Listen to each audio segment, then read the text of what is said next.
Beau ciel, Gloire au Seigneur. Merci Seigneur Jésus-Christ. Et ce sauveur. Je pense là, ça devrait être bon. Gloire à Dieu. Bonjour mon frère Thierry, bonjour mon frère Ouais. Philippe. Bonjour mon frère David, bonjour mon frère Alex. Bonjour frère Philippe, Dieu vous bénisse tout le monde. Amen, Dieu te bénisse. Bonjour, frère David, bonjour, Dieu vous Marc. bénisse. Merci Amen. l'homme de Dieu. Merci Bonjour bien-aimé à tout le David. monde. Bonjour Maman Adrienne. Bonjour maman Adrienne. Bonjour chérie. Bonjour papa Philippe. Bonjour papa Alex. Michael. Geneviève, Bonjour. Jécélie, bonjour. Dieu vous bénisse tous abondamment. Dieu bénisse Amen. tous les bien-aimés qui nous suivent au travers de nos différentes plateformes. Vous êtes connectés sur Facebook, vous êtes sur YouTube. Dieu vous bénisse abondamment. Voilà, Amen. si c'est la toute première fois que vous êtes connectés à notre réunion, on commence d'abord par la prière. Et puis après la prière, on partage la parole. Si vous avez des problèmes qui vous dérangent tellement, vous avez des soucis, vous êtes malade, voilà, vous entendez une intervention divine de la part du Seigneur par rapport à votre situation, profitez pendant ce temps que nous allons passer ici dans la présence de Dieu. La distance n'existe pas devant le Seigneur. Peu importe l'endroit où vous vous retrouvez, la Bible dit, si deux d'entre vous s'accordent sur la terre pour demander une chose quelconque au Père, il leur sera accordé, car là où deux, trois sont réunis en mon nom. Vous voyez, réunis en son nom, la Bible dit, il est au milieu d'eux. Donc, le nom de Jésus qui nous réunit au travers cette plateforme, chers enfants de Dieu, cela permettra à ce que Dieu puisse nous visiter parce que nous avons accompli sa parole. Donc, et seulement la foi, depuis l'endroit où tu te retrouves, donc prie avec nous et le Seigneur ne manquera pas de vous faire du bien. Même si vous me voyez jouer la guitare, tu peux continuer à prier parce que la prière, c'est l'ensemble de la musique, c'est l'ensemble de louanges, c'est l'ensemble d'adoration, l'ensemble des cantiques et les mots. Donc c'est ça la prière. Donc voilà. Et Dieu vous bénisse encore une fois de plus abondamment. Soyez tous bénis, mes bien-aimés des groupes WhatsApp. Ne marche pas dans votre vie. Quel est le péché chéri que tu n'as pas encore abandonné? Quel est ce péché chéri que tu n'as pas encore délaissé? Il y a beaucoup de chrétiens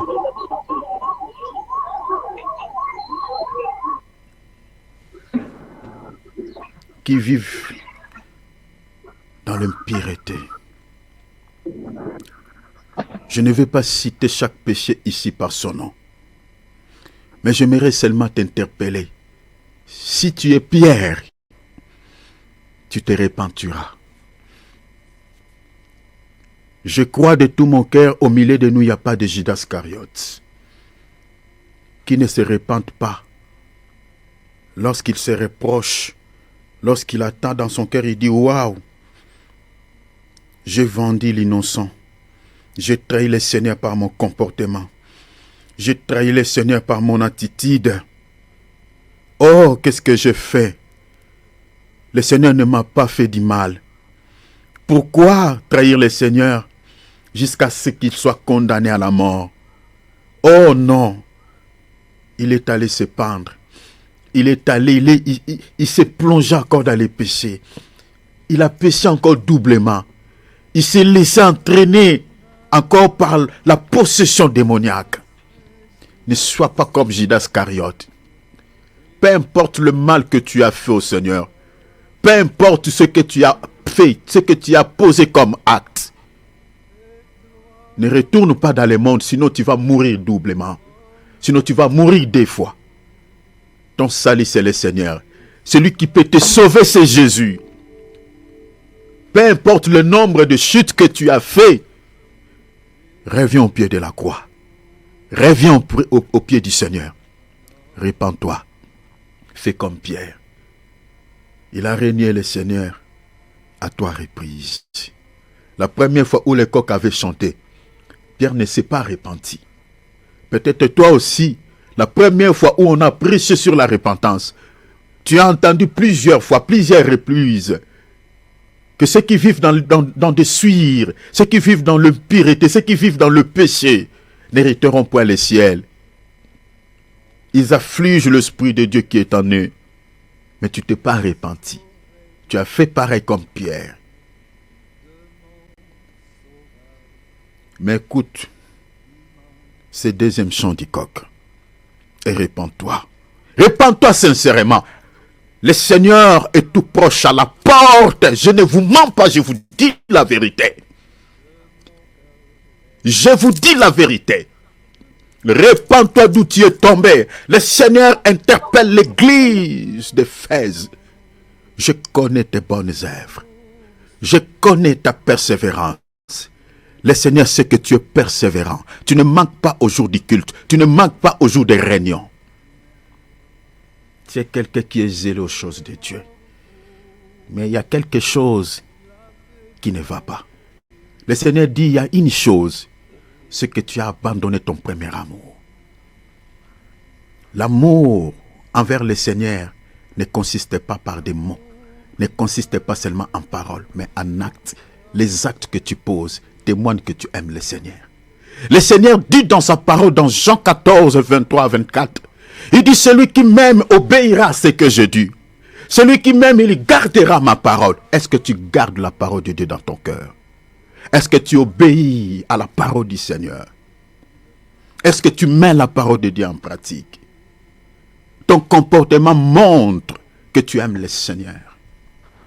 Si tel n'est pas le cas, tout ce que tu peux faire, sois humble. Sois humble. Si tu es son fils, si tu es sa fille, humilie-toi s'il te plaît. L'apôtre Pierre dit, exhorte une église, il dit, humiliez-vous sous la main puissante de Dieu. La main de Dieu aujourd'hui, c'est les 5 doigts de Dieu, c'est les 5 dons ministériels que le Seigneur a établi à l'église pour vous édifier. Quand ce ministre vous parle, humiliez-vous. Humiliez-vous, ne soyez pas des hautains. Le royaume des cieux est pour ceux qui sont devenus comme des petits enfants, pour ceux qui sont devenus humbles, pour ceux qui ont humble de cœur. Humilie-toi, mon frère. Quel est le péché, chéri, si le Seigneur revient aujourd'hui, qui te fera rater le ciel?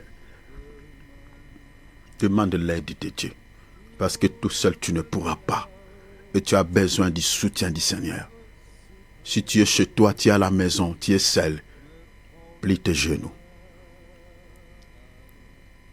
Pleurez devant le Seigneur. Prions s'il vous plaît, répentons-nous, il revient. Il revient. L'enfer n'a pas été créé pour toi, mais pour le diable et tout son royaume. Pas pour toi. Répands-toi. Répentons-nous s'il vous plaît, répentons-nous s'il vous plaît, prions, alléluia. Demande à Jésus la force de demeurer dans sa présence. Ne perds pas la foi. Je répète, ne perds pas la foi. Je réponds, ne perds pas la foi. L'air est grave. Le temps n'est plus à notre avantage. Je suis comme ces coqs qui chantent que le moment du départ est arrivé. Vous allez se rappeler de tout ce que je vous dis ici. L'un des 4 matins. Tout ce que je vous dis ici, ça va s'accomplir, ça s'accomplira. Jésus revient très très bientôt. Ceux qui comprennent un peu ou qui lisent la Bible, qui comprennent un peu les prophéties, vous allez comprendre, mes bien-aimés, les enjeux sur le plan géopolitique du temps actuel par rapport aux prophéties bibliques. Bien-aimés, nous sommes à la fin. Nous sommes à la fin. Vous voyez les tensifications de guerres à travers le monde, de conflits à travers le monde. Il y a un temps où il y aura un semblant paix. Et celui qui viendra accorder cette semblante paix, cher enfant de Dieu, c'est cet homme dont la Bible parle, l'homme providentiel. Je vous rappelle toujours de Daniel 7. Les bêtes ne s'étaient pas manifestées pendant que la mer était calme. Les bêtes se sont manifestées de la mer. Bien aimé, la Bible dit, lorsqu'il y avait l'agitation, lorsqu'il y avait l'irruption sur la mer. C'est-à-dire, avant que la bête dont je parle ici, c'est-à-dire l'Antichrist, avant qu'il se manifeste ou qu'elle se manifeste, cet homme, ou qu'il se manifeste, bien aimé, il y aura des agitations à travers le monde. Toutes ces agitations que vous voyez, que vous entendez, des guerres, des bruits, des conflits, des attentats, tous ces désordres que vous êtes en train de voir, ce sont des agitations qui prépare la montée de la bête. Et c'est très bientôt, il se manifestera. Rappelez-vous du discours d'un dirigeant d'un pays puissant de ce monde, je crois en 2021 ou 2020. Il avait dit que la bête de l'événement arrive. Et puis il a dit, elle est là. Elle n'avait pas marché ce mot, elle dit, elle est déjà là. Dans une interview, elle avait fait cette déclaration. Et nous sommes vraiment tellement proches. Quel comportement devons-nous adopter à des moments comme ceci? C'est de rester dans la présence de Dieu comme Habakkuk. À des moments comme ceci, bien-aimé, ne perds pas la vie de prière. Bien-aimé, j'aimerais encore interpeller Philippe, prends-moi Lick. J'aimerais encore qu'on la lise avant de prier. Prends-moi s'il te plaît. Ouvre ta Bible là où tu es. Ouvre ta Bible s'il te plaît, même sur ton attel. Prends-moi Lick chapitre 21. Lis-moi les versets 34 et puis les versets 36, s'il te plaît mon frère. Allez-y, Lick chapitre 21, 34 et puis tu sautes, tu lis les versets 6. Prenez garde à vous-même. Soyez prudents.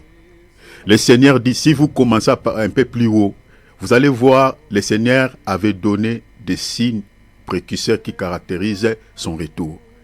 Et dans le verset 34, le Seigneur dit, prenez garde à vous-même. Soyez prudents mes fils, soyez prudentes mes filles. Pourquoi il dit ainsi? Continuez mon frère. Que vos cœurs ne s'apesantissent par les excès du manger et du boire et par les soucis de la vie. Il a énuméré 3 choses qui peuvent vous affaiblir sur le plan spirituel. Le Seigneur a énuméré 3 éléments majeurs qui peut communiquer le sommeil spirituel, qui peut faire qu'un chrétien qui était zélé aux choses de Dieu, zélé au culte, zélé à la prière, zélé à l'évangélisation, qu'il ne soit plus zélé à ces choses. Et ce que le Seigneur dit là, à l'heure où nous parlons, il y a beaucoup de chrétiens qui sont devenus très charnels. Ils ne prient plus, ils ne jeûnent plus, ils ne cherchent plus la face de Dieu, ils n'évangélisent plus, ils méditent rarement la Bible. Le Seigneur a évoqué 3 éléments majeurs. Il dit, attention, regardez ces 3 choses qui peuvent tuer votre foi. Regardez ces 3 éléments qui peuvent tuer votre vie d'intimité avec moi. Regardez ces 3 choses qui peuvent tuer votre vie de prière. Le Seigneur dit l'excès de manger. Le Seigneur dit l'excès du boire. Le Seigneur parle, en gros, il parle de la nourriture. Et puis il parle quoi? Des soucis de la vie. Des soucis qui ne s'inquiète pas pour sa vie ici. Surtout à l'ère où nous parlons là, mes bien-aimés, il y a d'autres qui ne veulent pas se connecter à la paix. Pourquoi? Parce qu'il dit, moi je dois d'abord penser à ma vie, je dois aller chercher. Qui ne s'inquiète pas. Surtout ici en Europe, n'en parlons pas. Les gens n'ont plus le temps de prier. Je vis en Europe, mais les chrétiens, vraiment, je suis désolé de le dire, il y en a ceux qui sont spirituels, mais beaucoup de chrétiens en Europe sont très très charnels comme pas possible. Prier, ça devient juste une formalité, remplir une formalité. Beaucoup ne lisent plus la Bible parce qu'ils n'ont plus le temps.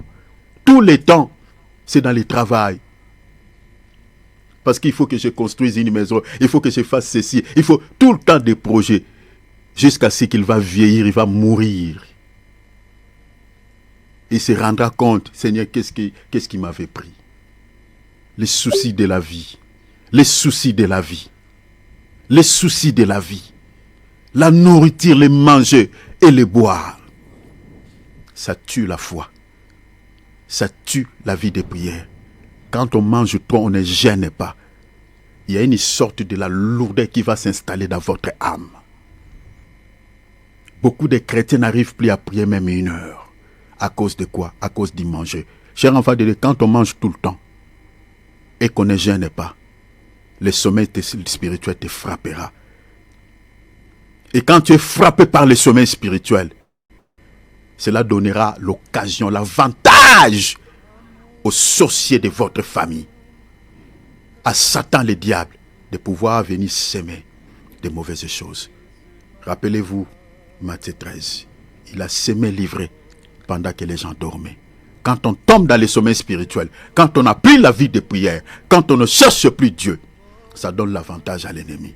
Voilà pourquoi Paul a rappelé à l'église de Corinthe, il dit, attention, nous n'accordons pas l'avantage à Satan, car nous n'ignorons pas ses desseins. Allez directement dans le verset 36. Qu'est-ce que le Seigneur nous donne comme solution? Qu'est-ce qu'il nous préconise comme solution? Allez-y, mon bien-aimé, s'il te plaît. Veillez donc et priez en tout temps. Il rappelle encore, il reprend. Le Seigneur, il a dit, prenez garde. Il répète dans le verset 36, veillez donc, c'est-à-dire, soyez vigilants, soyez des sentinelles, soyez prudents, mettez-vous sur vos gardes. Le Seigneur, il a répété. Et ce langage-là, cette expression-là, vous le retrouverez pas ça et là dans la Bible. Même les apôtres, ils ont repris cela plusieurs fois. Soyez prudents, mettez-vous sur vos gardes, soyez vigilants, attention, attention. Et puis il dit quoi? Soyez prudents, soyez des sentinelles et priez à tout temps. Pas occasionnellement. Pas occasionnellement. À tout temps. Et l'apôtre Paul l'a repris dans 1 Thessaloniciens, à l'église de Thessalonique. Dans 1 Thessaloniciens 5, 17, il dit priez sans cesse. Il a répété ce que son maître avait prêché. Priez en tout temps, priez sans cesse.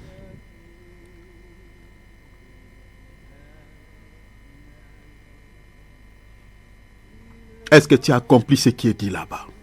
Est-ce que tu pries en tout temps ou occasionnellement? Si tel n'est pas le cas, c'est compliqué. Pourquoi il dit prier en tout temps? Continuez, mon frère. Afin que vous ayez la force d'échapper. Afin que vous ayez de la force. Afin que vous ayez de la force. Bien-aimé, un chrétien qui ne prie pas, un chrétien qui ne jeûne pas, qui aime tout le temps manger, qui ne jeûne pas, qui s'inquiète tout le temps pour sa vie quant à la chair, ne sera pas fort spirituellement. La raison pour laquelle vous allez entendre un chrétien qui fréquente tout le temps l'église, mais qui n'a pas de poids sur le plan spirituel, oh non, dans sa famille, on l'a bouffé par des sorciers. Je connais pas mal des témoignages comme ça. Je connais même un jeune qui s'appelait Dios à l'époque, qui aimait les choses de Dieu. Il fréquentait tout le temps l'église, mais qui n'avait pas vraiment de poids sur le plan spirituel. Son papa était sorcier. Bien-aimé, vous savez de quelle mort ce bien-aimé était décédé? Il venait jouer le foot en rentrant à la maison seulement comme ça pour aller se laver, mes bien-aimés. Il est tombé et puis il est parti pour du bon. C'était un jeune qui était vraiment bien, il était connu dans les quartiers, il était poli, tout ça. Quand les gens ils ont dit, Dieu c'est mort, mais il vient de jouer le foot là tout à l'heure, il est mort? C'était étonnant. Et tout le monde savait, comme les gens savaient déjà la sorcellerie de son père. Mais bien aimé, les gens du quartier, ils sont venus, mais bien aimé, ils ont détruit la maison de leur papa.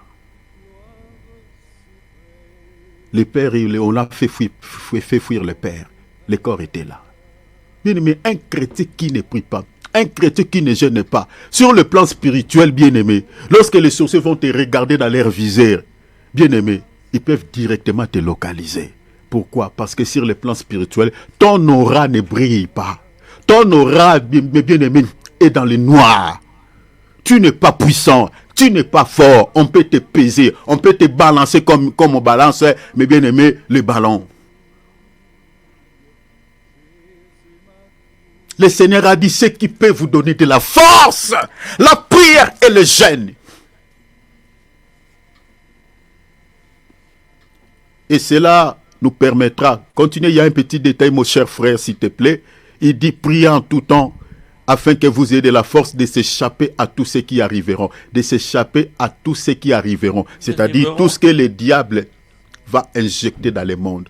Parce que le diable va souffler beaucoup de mauvaises choses. Mais sans la vie de prière, bien aimé, c'est compliqué, on peut être touché. Mais ce qui peut nous épargner de toutes les maladies que le diable va souffler dans ce monde, de tous les problèmes que le diable va injecter dans ce monde, le Seigneur dit, notre sécurité, notre protection, c'est la prière. Ce qui peut nous protéger, c'est la prière. Et te paraître debout devant le Fils de l'homme. Deuxième élément, le Seigneur dit, cela vous aidera à rester toujours debout jusqu'au retour de votre époux. C'est-à-dire, Un chrétien qui ne prie pas, un chrétien qui ne jeûne pas, ne restera pas toujours debout jusqu'à l'enlèvement. Ne restera pas debout. Vous savez, debout, ici, c'est-à-dire c'est être dans la sainteté. Parce que le contraire de debout, c'est la chute. Le Seigneur dit, veillez et priez afin que vous ne tombiez pas dans la tentation.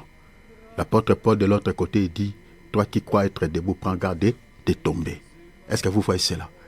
C'est-à-dire, quand on n'est pas debout, c'est qu'on est déjà tombé. On est tombé dans quoi? Dans les péchés. On est tombé dans quoi? Dans les mal. Maintenant, ce qui peut t'aider à vaincre certains péchés, chéris, ce qui peut t'aider à rester toujours debout, à demeurer dans la sainteté, à demeurer dans une vie de pureté qui honore Dieu. Le Seigneur souligne, ça c'est la parole du Maître, mes bien-aimés. Le Seigneur dit, c'est la prière, c'est le jeûne, de se priver un temps de la nourriture, de chercher la face de Dieu. C'est ça ce qui te rendra fort, c'est ça ce qui te permettra de rester toujours debout jusqu'à l'avènement du Fils de Dieu. Est-ce que ce que le Seigneur dit dans ce passage, dans ta vie, tu le vis? Tu le mets en pratique? Tu jeûnes? Depuis que cette année a commencé, tu as jeûné combien de fois? Même 24 heures. Combien de fois? Combien de fois? Tu penses que Dieu va te comprendre? Parce que tu fais quoi?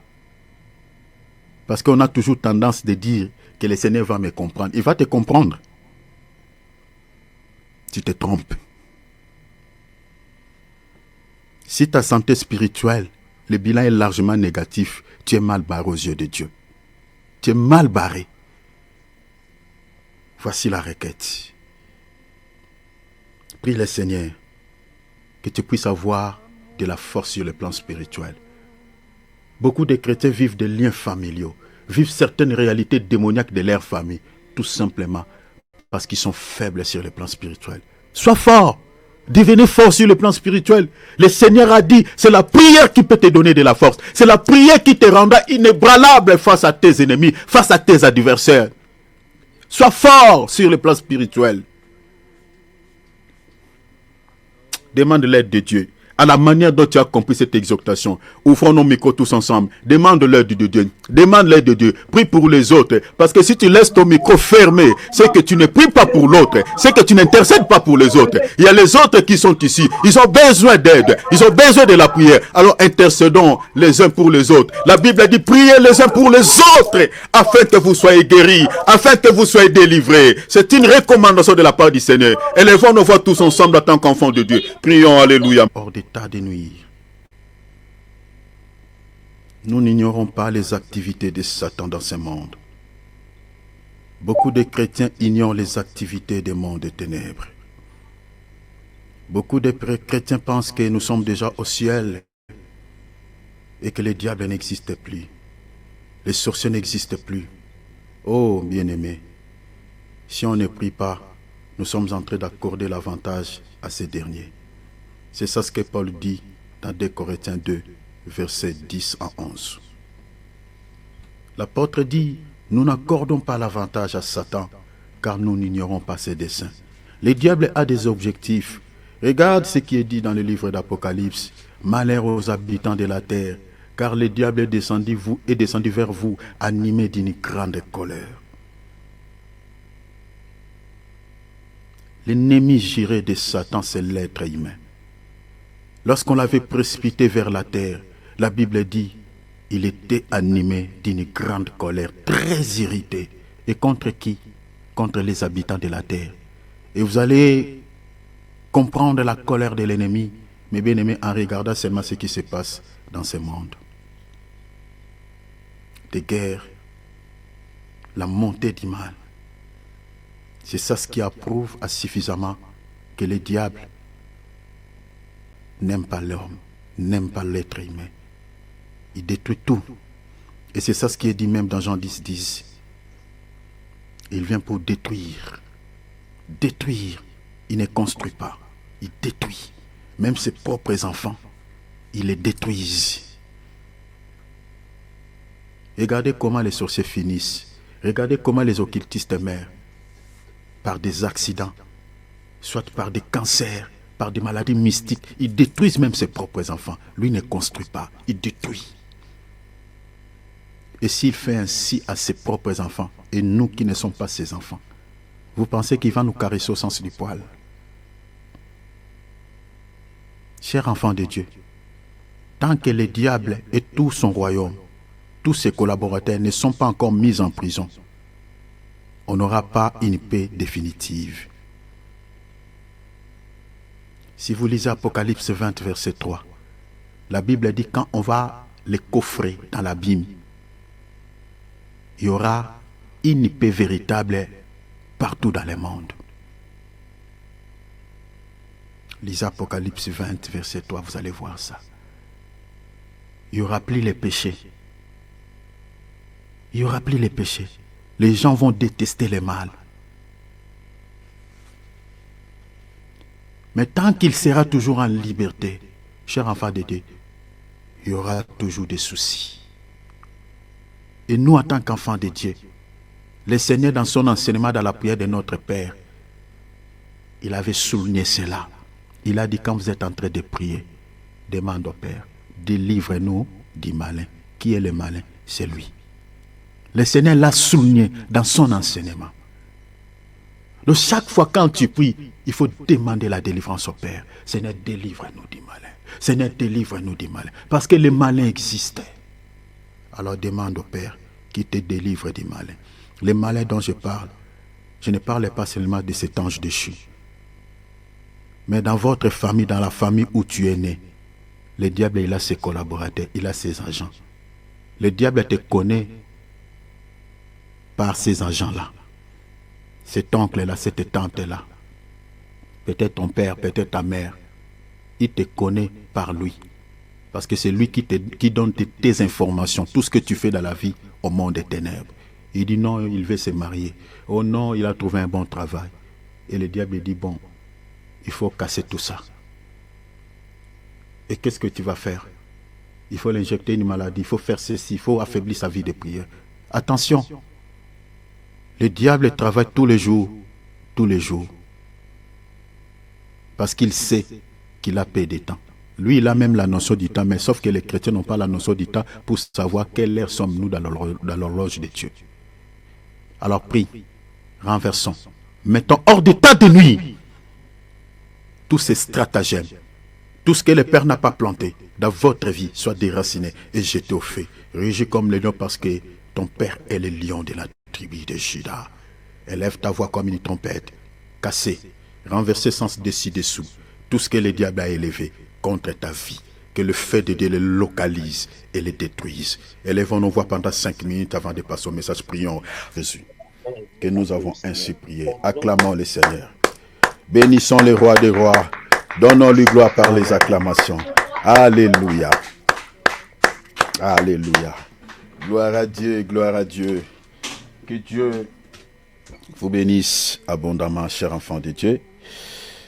Merci beaucoup pour votre présence en ces lieux. Dieu bénisse également tous les bien-aimés qui nous suivent en ligne, qui sont connectés sur YouTube, qui sont connectés sur nos différentes plateformes. Le Seigneur de gloire vous bénisse abondamment. Nous sommes en train de partager sur ces numéros que nous avions commencé déjà il y a quelques semaines. Donc sur tout ce qu'il faut savoir sur les fausses doctrines, sur d'abord la sainte doctrine, et les fausses doctrines qui entraînent des âmes en enfer.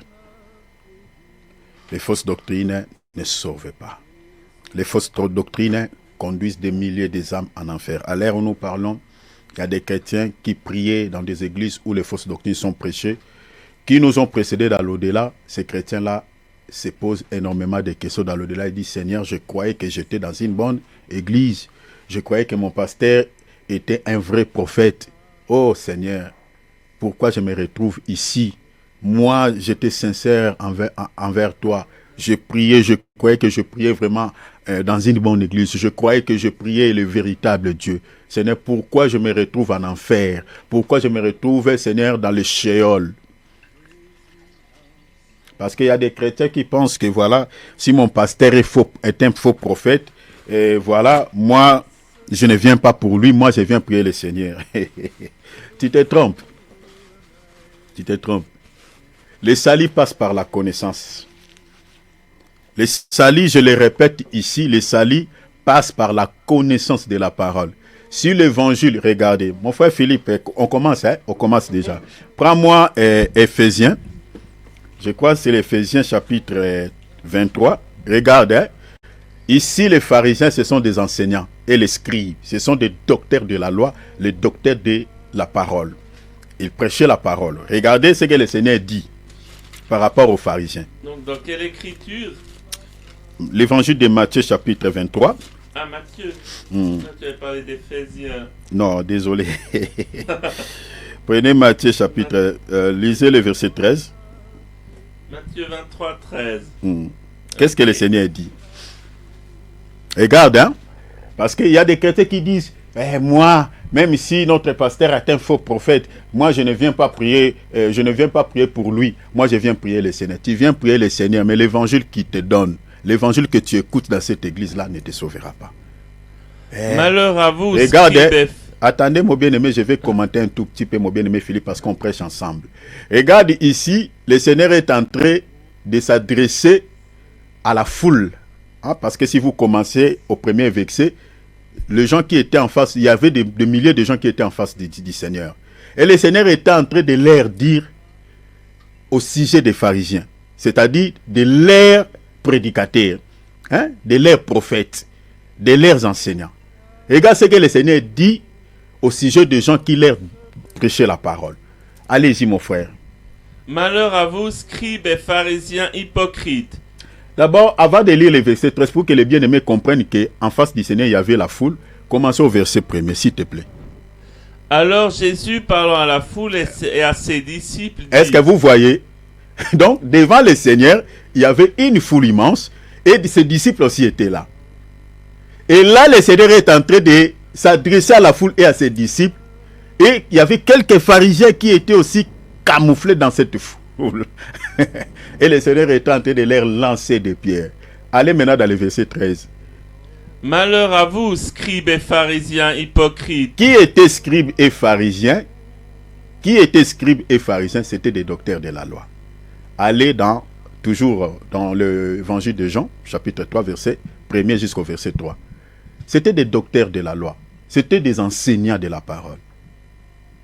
C'est comme ton pasteur, c'est un docteur, c'est un enseignant de la parole, de l'évangile. Pareil avec ces gens-là. Maintenant, le Seigneur dit, malheur à vous, pharisiens et scribes, c'est-à-dire des enseignants de l'évangile, des enseignants de la parole, malheur à vous. Pourquoi le Seigneur lançait des paroles de malédiction contre ses prédicateurs? Pourquoi? Continuez. Toujours dans le verset 13. Continuez. Écoutez bien, pourquoi le Seigneur leur lançait les paroles de la malédiction? C'était des enseignants. Parce que il y a maintenant un parce que. Vous fermez aux hommes le royaume des cieux. Vous fermez aux hommes le royaume des cieux. Bien-aimés, les pharisiens fermaient aux hommes les portes des cieux. Ils fermaient comment? Posez-vous la question. Les gens venaient écouter la parole qui était prêchée par les pharisiens. Parce que c'était des gens qui interprétaient la Torah. Maintenant, le Seigneur leur dit, vous êtes en train de fermer aux hommes. C'est-à-dire les gens qui vous écoutent, vous leur fermez la porte du ciel. Au lieu de leur laisser entrer, mais vous fermez. Ils fermaient comment? Par leurs enseignements. Est-ce que vous comprenez? Allez dans Matthieu 16, lisez le verset 6 et puis lisez le verset 12. Le Seigneur met en garde ses disciples et dit, attention avec l'enseignement des pharisiens. Attention, ça ne sauve pas. Vous fermez aux hommes la porte des cieux. Bien-aimé, ne dis pas que non, moi dans mon église, si mon pasteur est un faux prophète, moi je ne viens pas. Tu ne viens pas pour lui. L'évangile qu'il te donne là, ça ne te sauvera pas. Parce que nous avons aujourd'hui des gens qui ont aussi l'esprit pharisaïque. Ils enseignent des choses qui ne doivent pas être enseignées. Ils enseignent un évangile qui ne peut pas sauver. Parce que le salut passe par la connaissance. Osée 4, 6. Osée 4, 6, la Bible dit quoi? Le peuple est péri par faute de quoi? Parce qu'ils n'ont pas prié, parce qu'ils n'ont pas gêné, parce qu'ils n'ont pas donné la dîme, parce qu'ils n'ont pas donné les offrandes. Ah non. Les gens meurent les gens partent en enfer parce que la mort dont on parle dans Osée 4 et 6, c'est la mort éternelle. Ce n'est pas la mort physique. C'est l'enfer. Il y a des milliers d'âmes qui partent en enfer parce qu'ils n'ont pas reçu quoi? La vie via la connaissance de la parole. Le peuple périt par faute de connaissance. Mettez Osée 4 et 6 en relation avec Jean chapitre 17 verset 3. La Bible dit, la vie éternelle, c'est ceux qui te connaissent. Connaissance. Ajoutez encore Jean chapitre 5 verset 39. Vous sondez les Écritures parce que vous pensez de trouver en elles la vie éternelle. Maintenant, si la parole qui est donnée dans votre église, c'est un évangile qui ne cible pas votre esprit, qui vous caresse au sens du poil, qui se limite au niveau de la chair, eh bien, c'est ta chair qui sera délivrée. Hein, comme on est en train de vous promettre aujourd'hui la délivrance du corps, la délivrance de la chair. Vous comprenez? Des liens matin, midi, soir, des liens familiaux, des alliances, briser des liens, la sorcellerie. C'est bien bon, c'est bien bon. Nous voulons aussi être libérés quant à la chair. Mais la délivrance de la chair, c'est une délivrance éphémère. Ce n'est pas la vraie délivrance. Parce que même si aujourd'hui Dieu te guérit d'une maladie incurable, tu n'es pas à l'abri des autres maladies. Demain ou après-demain, tu tomberas encore malade. Parce que le corps que nous avons, c'est un corps corruptible. Tu ne seras pas épargné. On peut te ressusciter. Tu étais mort. Hein? On prie le Seigneur et le Seigneur te donne encore la vie. Te redonne encore la vie. Tu reviens à la vie. Mais cela ne dit pas que tu ne mourras plus. Tu mourras encore. Lazare était mort. Il était ressuscité et puis il était encore mort. Donc même aujourd'hui, Dieu nous donne une puissance extraordinaire de ressusciter les morts. Cette résurrection-là n'est pas la véritable. N'est pas la véritable. La vraie résurrection, c'est celle que Dieu nous accordera. Et les jours de l'enlèvement. La Bible dit, les morts en Christ se réveilleront. Et ceux qui sont morts en Christ, quand ils vont se réveiller, ils ne vont plus mourir. Ils ne mourront plus. C'est ça la vraie résurrection. C'est ça la vraie délivrance.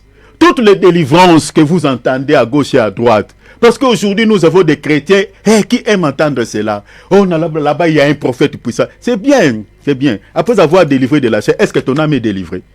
Si ton âme n'est pas délivrée, tu partiras en enfer. C'est pour ça que nous sommes en train de dire, un vrai ministre de Dieu dans son message, il ne cible pas trop la chair. Oui, on peut bien parler de la délivrance de la chair, mais juste un temps.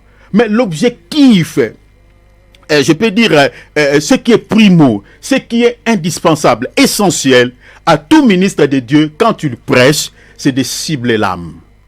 C'est de cibler l'esprit. Parce que Jésus était mort à la croix de Golgotha pour les salis de l'âme, pas pour les salis du corps. Les salis de l'âme. C'est ça Jean 3,16. Car Dieu a tant aimé, il a donné son Fils, afin que quiconque croit à lui, la Bible dit ne meurt pas. La mort dont on parle là, ce n'est pas la mort physique. Parce que s'il était question de la mort physique, aujourd'hui, après avoir accepté Jésus-Christ dans sa vie comme Seigneur et Sauveur, on ne va plus mourir. Mais il y a des chrétiens qui meurent. Donc vous comprenez que Jean 3,16, quand on dit celui qui a reçu Jésus afin qu'il ne meure pas, c'est-à-dire on parle de la mort éternelle. Ce n'est pas la mort physique. Parce qu'après avoir accepté Jésus-Christ dans sa vie comme Seigneur et Sauveur, on peut tomber malade et puis on décède. Mais la mort dont on parle dans Jean 3,16, c'est la mort éternelle. La Bible dit afin qu'il ne meure pas, mais qu'il ait quoi? La vie éternelle. Point barre. On n'ajoute pas deux, trois choses. On ne dit pas afin qu'il ait les mariages, afin qu'il ait les travaux. Non. Mais il y a bien des serviteurs dédiés. Même ces versets de Jean 3,16, ils ont oublié ça dans leur tête. Ils ont oublié la mission de l'Église. La mission de l'Église, ce n'est pas aller préparer les chrétiens, les sœurs, comment doivent être heureuses dans leur mariage, comment préparer les frères, comment être heureux dans un... Ce n'est pas ça la mission de l'Église. Ça me fait mal dans l'esprit. Je suis désolé. Bon, je crois tout simplement que ces gens-là ne sont pas appelés. C'est ça. C'est tout ce que je peux dire. Parce qu'il y a certains serviteurs de Dieu qui se sont spécialisés dans un domaine de la chair. Et lui, il est presque sur le domaine du mariage. Et lui, il se servait sur le domaine des finances. Nous avons des ministres comme ça aujourd'hui. Le coach est prêché même dans l'église. Le coaching est prêché dans l'église. Donc vous voyez un ministre. Donc, juste on a voilé. Ah mon Dieu, que le Seigneur nous sauve. Donc on est en train de coacher les gens comment devenir riches. Ça, ce n'est pas l'évangile. On donne des tactiques. Et l'homme de Dieu, il a récupéré un verset de la Bible. Il va interpréter ça mal. Il va faire sortir ses versets hors de son contexte pour faire un prétexte. Et voilà, les aveugles spirituels, ils croient à ces niaiseries. Chers enfants de Dieu, ouvrez grandement vos yeux. La Bible que vous détenez, j'ai dit tout à l'heure, il y a bien des chrétiens qui sont morts, qui nous ont précédés dans l'au-delà. Ils plairent. Ils ne croyaient pas qu'ils devaient être dans ces endroits-là. Ils croyaient qu'ils priaient Dieu dans une bonne église. Ils croyaient que son pasteur était un vrai serviteur de Dieu. Bien aimé, même moi, votre frère qui vous presse là, si je vous dis quelque chose qui ne se conforme pas avec la Bible que vous détenez, bien aimé, jetez ça dans la poubelle. Je vous dis ouvertement. On a lu tout à l'heure dans Luc chapitre 21, verset 36. Le Seigneur dit quoi? Veillez donc, c'est-à-dire soyez des sentinelles de vos âmes. Soyez les sentinelles de vos âmes. Ce n'est pas moi qui dois être les sentinelles de ta vie.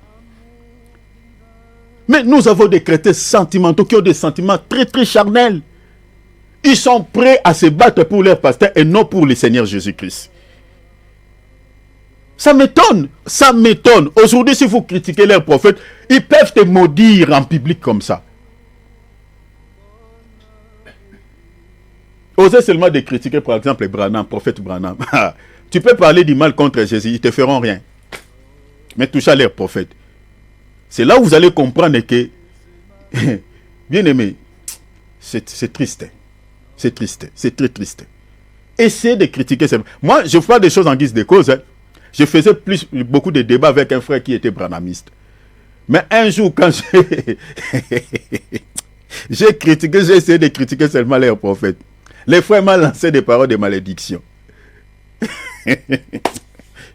Il m'a maudit. J'ai dit, ta malédiction ne me fera rien. Parce que je n'ai pas menti sur votre prophète. Ils sont comme ça. Mais tu peux critiquer Jésus, ça ne lui dira rien. C'est pour dire seulement que il y a des chrétiens qui sont des idolâtres. Ce n'est pas Jésus qui règne dans leur esprit, c'est un prophète. Faisons attention. Parce que ces jours-là, même si tu dis Seigneur, pourquoi mon âme n'est pas sauvée? Pourquoi je me retrouve dans le même endroit que l'homme riche? Hein? Je suis dans Luc 16, 19. Allez lire ça, lisez ça à la maison. Méditez ça, c'est très important. Le Seigneur nous a révélé ce qui se passe dans l'au-delà. Parce que nous avons aujourd'hui des gens qui pensent que la vie se limite voilà, dans ce monde, dans ce qu'on voit. Il y a un voile devant nos yeux. Une fois que ton esprit quitte ton corps, ce voile-là est déchiré. Là, maintenant, tu vas comprendre parce que tu auras maintenant deux vues. Tu vas voir ce qui se passe dans ce monde et tu verras également ce qui se passe dans l'au-delà. Lisez, méditez Luc chapitre 16, verset 19. Le Seigneur nous révèle ce qui se passe dans l'au-delà. Il y a des endroits. Il y a des endroits. Mais ces deux endroits sont parallèles. Donc ceux qui sont dans le séjour des morts peuvent voir ceux qui sont au paradis, au sein des Pères Abraham. Et ceux qui sont au sein des Pères Abraham peuvent voir ceux qui souffrent là-bas. Mais ce qui sépare ces deux lieux, la Bible dit, c'est l'abîme. Je répète ce qu'il dit les Écritures, c'est l'abîme.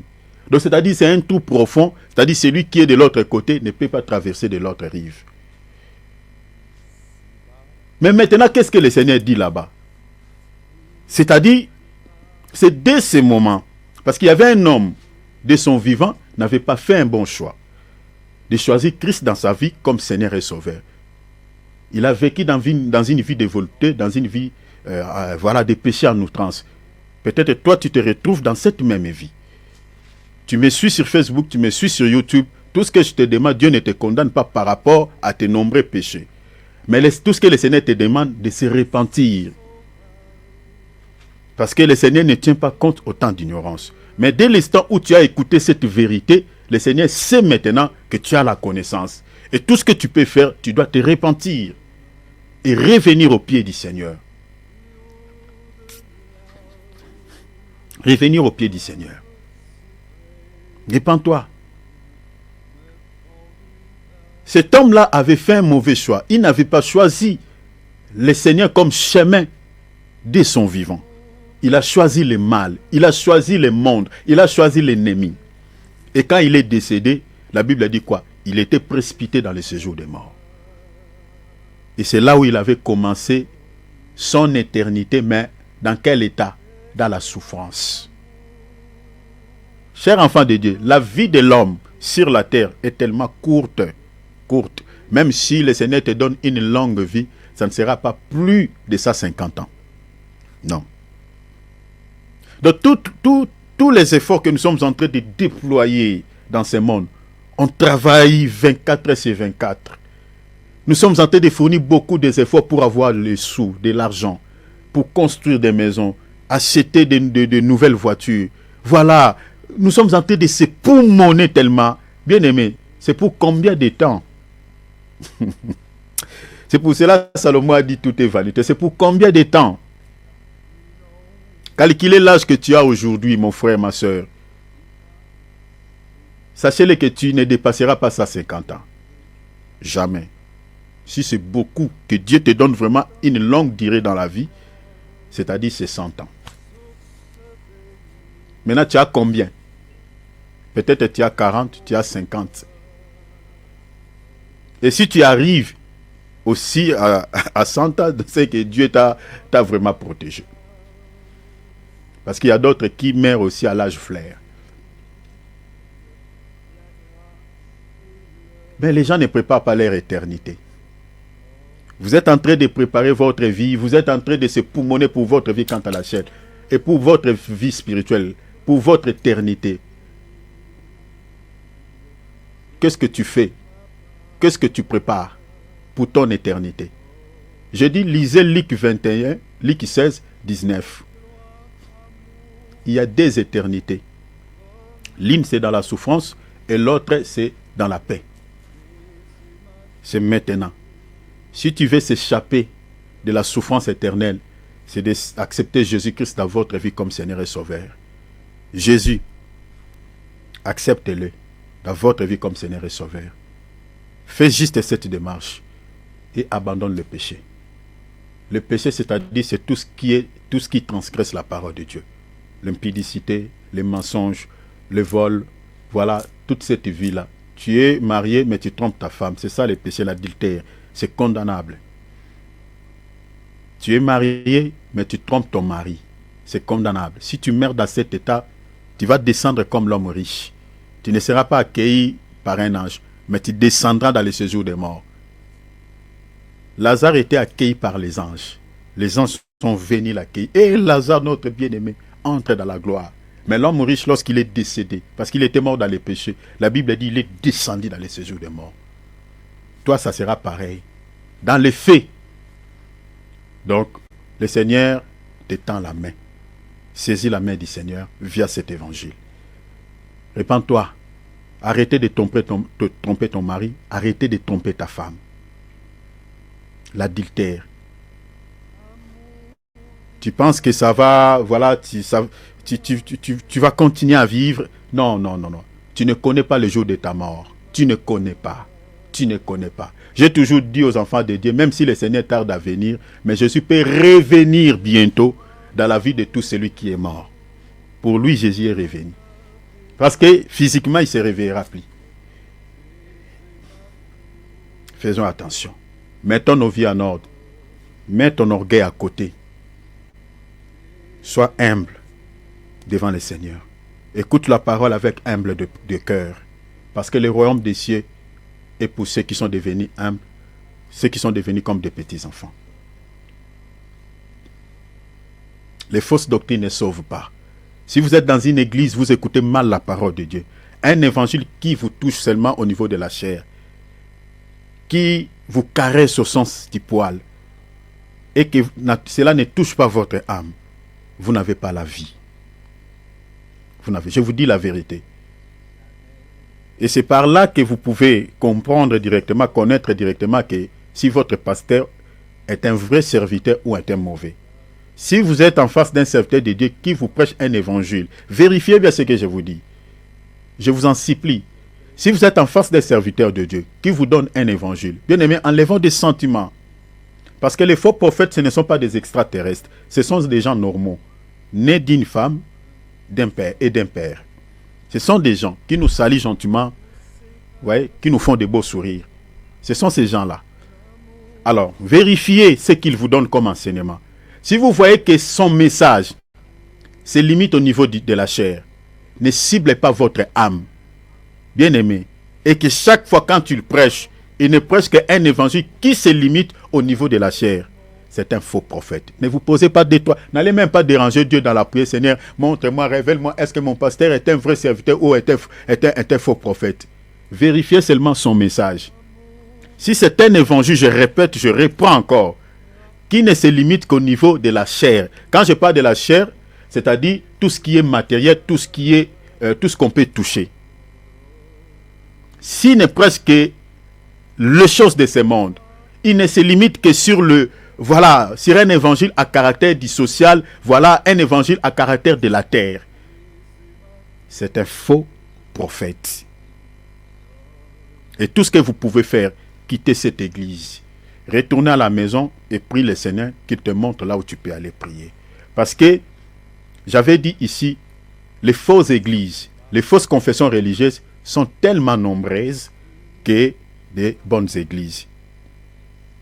Des bonnes églises sont très peu. Parce que le Seigneur a dit dans l'évangile de Matthieu, la moisson est grande, mais il y a peu d'ouvriers. Le Seigneur n'a pas beaucoup d'ouvriers. Le Seigneur n'a pas beaucoup de serviteurs. Les ministres authentiques sont tellement peu. Les vrais serviteurs qui donnent la vraie parole. Ce sont des gens qui n'ont pas peut-être assez de moyens. Voilà. Souvent, ce sont des gens qui débrouillent juste la vie. Il y a aussi des riches, mais sont très peu. Ce sont des gens qui ont une vie modeste. Parce que ça commence à partir du Seigneur Jésus. Et regarde aussi la vie des apôtres. Ils avaient une vie modeste. Ils n'étaient pas des riches. Pareil avec des vrais ministres aujourd'hui. Ce ne sont pas des hommes riches. Ce sont des gens qui ont une vie modeste. Mais les faux prophètes, ce sont des hommes riches. Ce sont des gens qui ont de l'argent. C'est ça. Ça fait partie des signes que je vous donne. Pourquoi? Parce que les vrais serviteurs de Dieu n'ont pas de motivation impie de soutirer de l'argent dans les poches des enfants. Ils ne prêchent pas un évangile qui fait plaisir aux gens, non. Non. Souvent, ils ciblent l'évangile d'un vrai serviteur de Dieu. Souvent, ça cible l'âme. Ça peut choquer. Ça peut faire mal. Surtout quand on martèle sur l'enfer, on prêche sur le jugement. Ça ne fait pas plaisir. La chair déteste de tels évangiles. Surtout si vous vous retrouvez dans les péchés. Ça ne vous plaira pas. Et cela ne vous plaira pas. Parce qu'on est en train de vous dire que dans les péchés, tu te retrouves dans les péchés. La sentence qui t'est réservée, c'est l'enfer. Ça ne va pas vous faire plaisir. Ça va vous faire tellement mal. C'est ça le vrai évangile. C'est ça la bonne parole. C'est ça la sainte doctrine. Quand on prêche sur le jugement éternel. Mais un faux prophète ne vous dira pas ça. Ne vous dira pas qu'il y a un enfer qui existe. Il va vous caresser dans vos péchés au sens du poil. Non, Jésus t'aime. Oui, Jésus nous aime. Mais Jésus n'aime pas les péchés. Non, il faut nous dire la vérité. Jésus nous aime. Et Jésus a manifesté son amour en se livrant à la mort pour nous à la croix. C'est ça. Mais qu'est-ce que nous devons faire? Nous devons abandonner parce que Jésus déteste les péchés. Vous comprenez? Il faut nous dire ça. Il ne faut pas se limiter seulement que non, Jésus t'aime mon frère, Jésus t'aime ma soeur, viens tel que tu es, viens tel que tu es, mais ne reste pas tel que tu es venu. C'est ça, il faut continuer la phrase. Il ne faut pas se limiter, viens tel que tu es, viens tel que tu es. Non, continuez la phrase. Les faux prophètes sont des flatteurs. Oh non, Jésus t'aime, peu importe les nombreux péchés que tu as fait, tu étais dans l'adultère, tu étais dans ceci, viens tel que tu es, Jésus t'aime tel que tu es. Oui, ça c'est bien. Tu n'as pas dit quelque chose de faux. Mais continuez la phrase. Jésus t'aime, viens tel que tu es, mais ne reste pas tel que tu viens, où tu es venu. C'est ça la suite. Parce que si tu restes dans cet état, tu n'entreras pas au ciel. Il ne faut pas nous mentir. Donc, retenez ce que je vous dis pour distinguer un vrai serviteur et un faux serviteur. Donc, si vous êtes en face d'un serviteur de Dieu, veillez à ce que vous êtes en train d'écouter comme évangile. Bien aimé, Jésus a dit, soyez les sentinelles de vos âmes. Ce n'est pas un pasteur qui doit être le sentinelle de tout. Bien aimé, tu es responsable de ta vie.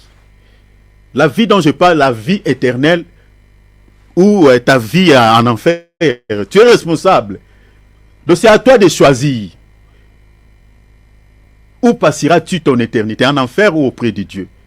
Donc quand tu écoutes l'évangile, veillez à ce que vous êtes en train d'écouter. Et puis ayez l'habitude de lire la Bible. Parce que pour reconnaître un faux billet de 100 €, il faut d'abord au préalable avoir la connaissance du vrai billet de 100 €. Parce que si on te présente le 100 € papier, et là tu sauras, quand tu vas toucher, tu te dis, ah non, ça c'est un faux billet.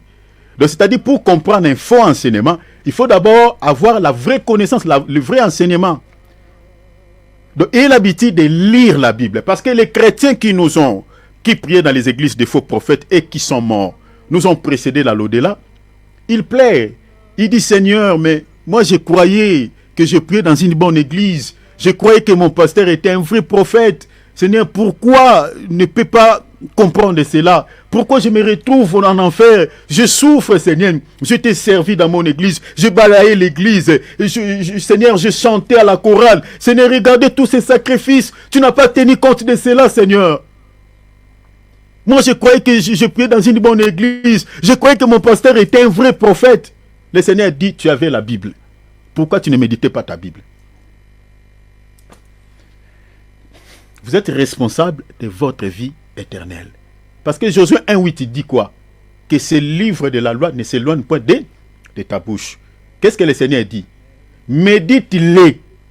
Le Seigneur dit pas c'est quelqu'un d'autre qui va méditer pour toi. Toi-même, tu dois méditer. Mais malheureusement, nous avons des chrétiens aujourd'hui qui n'ont pas la vie de méditation de la parole. Ils achètent des Bibles. Aujourd'hui, même si vous n'avez pas l'argent pour acheter la Bible, mais nous avons des applications sur nos Natel. Tu peux télécharger la Bible à 8 secondes. Mais il y a des chrétiens qui s'en fichent. Ils ont des Bibles, mais ne la lisent pas. Alors que la Bible dit quoi? Médite-les jour et nuit, ces livres. Pourquoi le Seigneur nous recommande de méditer? Regarde la suite. La Bible dit, pour agir fidèlement. Ah, vous voyez? Pour agir fidèlement selon tout ce qui est écrit. Vous voyez? Donc pour savoir comment est-ce que tu dois agir, comment est-ce que tu dois te comporter. Donc c'est-à-dire, la Bible c'est un code de la route qui t'aidera à savoir comment est-ce que tu dois marcher dans ce monde qui est rempli de ténèbres. Le Seigneur dit, pour agir fidèlement selon tout ce qui est écrit. Et il y a une suite, la Bible dit, c'est alors que tu réussiras et que tu auras du succès dans toutes tes entreprises. Donc c'est-à-dire, la Bible que tu as, le Seigneur te recommande de la lire, de la méditer pour savoir comment est-ce que tu dois agir.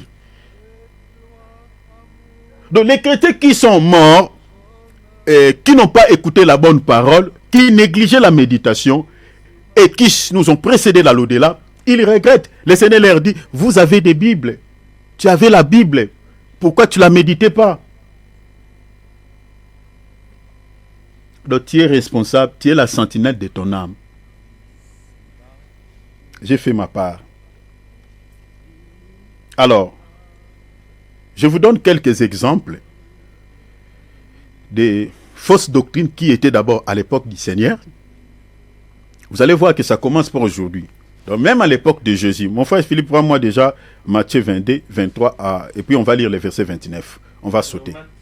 22, on lira 23. Et puis on va sauter, on va lire 29. Donc je vous donne déjà quelques courants de fausses doctrines qui étaient à l'époque du Seigneur et puis qui étaient à l'époque des apôtres. Vous allez voir que même le Seigneur était confronté à son temps quand il prêchait la parole aux faux prophètes qui prêchaient des fausses doctrines. Les apôtres aussi pareil. Donc ce que nous sommes en train de vivre aujourd'hui, ça commence pas aujourd'hui, ça remonte un peu plus loin. Alors, regardez ici. Si on aura le temps, je vous donnerai quelque chose de vraiment de très important parce que je parlerai sur l'esprit de la vérité et sur l'esprit de l'erreur. Et à partir de là, je vais vous parler sur l'esprit de l'erreur. Je parlerai dans la doctrine et puis je retournerai dans la révélation. Allez-y, mon frère. Le même jour, les Sadducéens qui disent qu'il n'y a pas de résurrection vinrent auprès de Jésus et lui posèrent cette question. Vous voyez ici, la Bible nous parle de quelques docteurs de la loi, quelques enseignants de la Torah. Ils lisaient la Torah, ils lisaient la Bible. Mais le problème, c'est que ces gens avaient une doctrine, une fausse doctrine. Ils prêchaient une fausse doctrine aux gens en disant que la résurrection, c'est un mythe. La résurrection n'existait pas. C'était les fausses doctrines qui étaient véhiculées à ce temps-là par les Sadducéens. Donc, ils prêchaient dans des synagogues. Quand ils prêchaient aux gens, ils disaient aux gens, il ne faut pas croire à cette histoire de la résurrection. Tout ça, la résurrection des morts n'existait pas. Ils ne croyaient pas seulement à la résurrection, mais ils disaient encore dans leurs enseignements que les anges n'existaient pas. Les esprits n'existaient pas. Attendez, on lira cela, mais notez déjà Acte 23, 8. Donc, c'était les fausses doctrines qui étaient véhiculées par ces enseignants à l'époque du Seigneur Jésus-Christ. Suivez-moi très bien, je suis en train de vous amener quelque part. Et vous allez comprendre que l'esprit, cet esprit qui était aux pharisiens, même dans notre époque aujourd'hui, nous avons des courants, nous avons des fausses confessions religieuses qui ne croient pas aux résurrections des morts. Je vous donne un exemple des jaïnistes.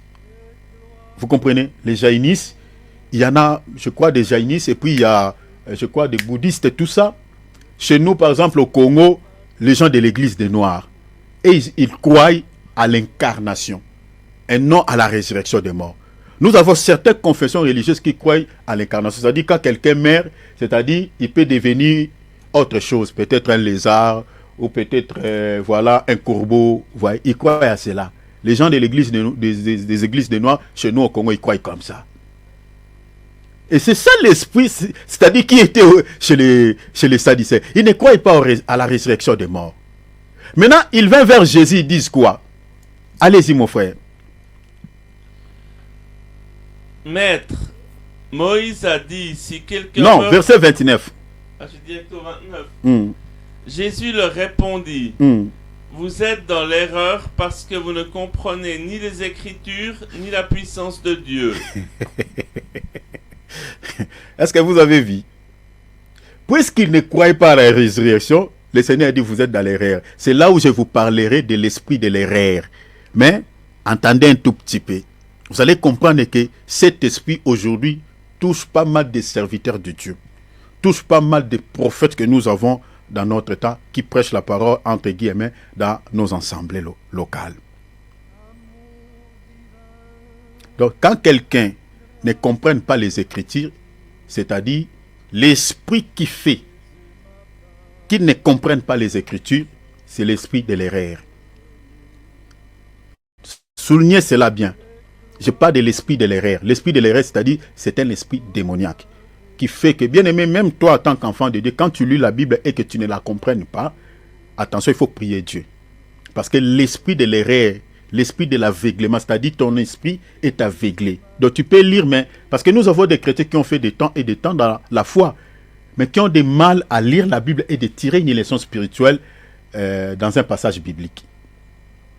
Le Seigneur dit aux pharisiens, aux Sadducéens, vous ne comprenez pas les Écritures, ni la puissance de Dieu. Vous ne comprenez rien, parce que vous êtes dans l'erreur.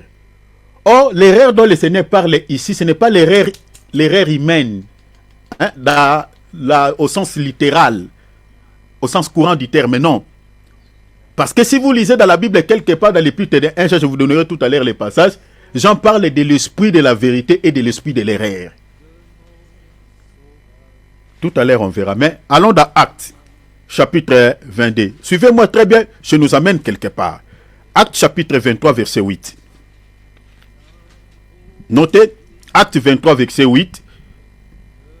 On parle toujours des Sadducéens en tant qu'enseignants, en tant que docteurs de la parole. Allez-y, mon bien-aimé. Car les Sadducéens disent qu'il n'y a point de résurrection. Vous voyez, ça maintenant, Jésus était déjà parti au ciel.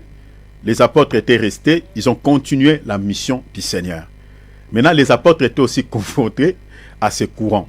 Parce qu'il y avait plusieurs courants à l'époque du Seigneur. Il y avait aussi plusieurs courants qui propageaient des fausses doctrines à l'époque des apôtres. Il y avait des Sadducéens, des scribes, des pharisiens, des zélotes, des esséniens. Vous voyez, il y avait tous ces courants qui lisaient la Torah, mais qui avaient leur manière d'interpréter la Torah.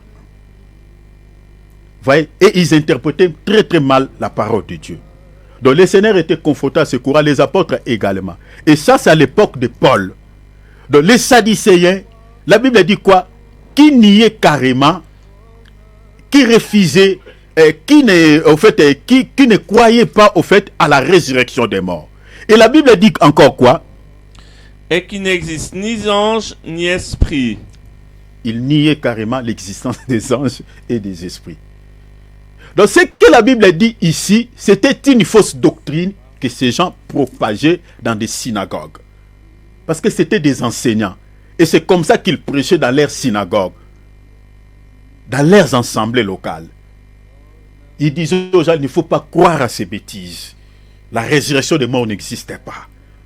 Ils disaient aux gens, il ne faut pas croire tout ça, ce que les pharisiens disent. Les anges n'existaient pas. Les esprits n'existaient pas. Et il y avait bien des gens qui les suivaient. À l'époque, il y avait des foules de gens qui croyaient à cette théorie, à cette fausse doctrine. Il y a des gens qui croyaient à cela. Est-ce que vous comprenez? Il y a des gens qui croyaient à cela. Et le Seigneur, la raison pour laquelle, si vous lisez quelque part dans Matthieu, le Seigneur était en train de mettre en garde à ses disciples au levain des Sadducéens, hein, je suis dans Matthieu 16, au levain des Sadducéens et des pharisiens. Continuez mon frère Philippe, il y a un petit détail là-bas. Tandis que les pharisiens affirment des choses. Donc, les pharisiens étaient aussi dans des fausses doctrines. Mais sauf que la différence entre les pharisiens et les sadducéens, bien mais suivez-moi ici très bien parce que c'est ici que nous allons tirer une leçon spirituelle par rapport aux prophètes que nous avons dans notre temps. Regardez, suivez-moi très bien, je vous en supplie. Les Sadducéens refusaient de croire à la résurrection des morts. Ils niaient l'existence des anges et des esprits. Mais la Bible dit les pharisiens affirmaient ces trois choses. Les pharisiens croyaient à la résurrection des morts. Les pharisiens croyaient à l'existence des anges. Les pharisiens croyaient à l'existence des esprits. Mais cela ne disait pas pour autant que les pharisiens croyaient à la résurrection ou à l'existence des anges, qu'ils étaient dans les vrais. Non. Jésus mettait en garde ses disciples, comme je viens de dire, au levain des pharisiens, c'est-à-dire aux enseignements des pharisiens.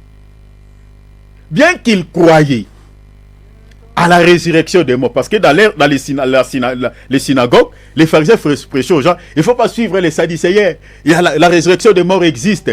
L'un des 4 matins, ceux qui sont morts dans le Seigneur, ils se réveilleront, les anges existent. Moi j'ai déjà fait le rêve plusieurs fois, j'ai été plusieurs fois visité par un ange, tout ça il faut. Il affirmait aux gens que les anges existent, mais malgré cela, ils étaient aussi dans des fausses doctrines. Et vous savez, les fausses doctrines des pharisiens, c'était quoi? Je vous renvoie à lire Matthieu chapitre 15, lisez les versets 1, 2, 3. Vous pouvez lire, vous descendre un tout petit peu, et lisez Matthieu 23, tous les chapitres. Bon, prenons un exemple, avant de tirer une leçon spirituelle. Hein? Rassemblons d'abord les Écritures, et puis on va ramener ces choses dans notre temps aujourd'hui. Comprenez? Voilà, lisons d'abord. Allez-y mon frère Philippe, sois rapide, parce qu'on court avec le temps, mon cher frère. Lisons Matthieu chapitre 15, lis les versets 1, 2, 3, pour les bien-aimés. Regardez les fausses doctrines des pharisiens. Ils croyaient à la résurrection. Mais eux aussi, ils étaient attachés dans des fausses doctrines. Ils prêchaient de certaines choses qui n'étaient pas conformes à la parole de Dieu. Allez-y, mon frère. Alors des pharisiens et des scribes vinrent de Jérusalem auprès de Jésus et dirent pourquoi tes disciples transgressent-ils la tradition des anciens? Ils n'ont pas dit à Jésus pourquoi tes disciples transgressent-ils la Torah ou la parole de Dieu. Non. Pourquoi tes disciples transgressent-ils la tradition ou les traditions de nos anciens? Donc c'était une sorte de liturgie, leur dogme. Est-ce que vous voyez, les aiglons ici, ils ont déjà vu quelque chose. Comme aujourd'hui, dans certains assemblées, il y a des dogmes, il y a des liturgies. Donc si vous voulez travailler avec eux, il faut respecter ces dogmes, il faut respecter cette liturgie. Ce sont des traditions d'hommes. Vous comprenez?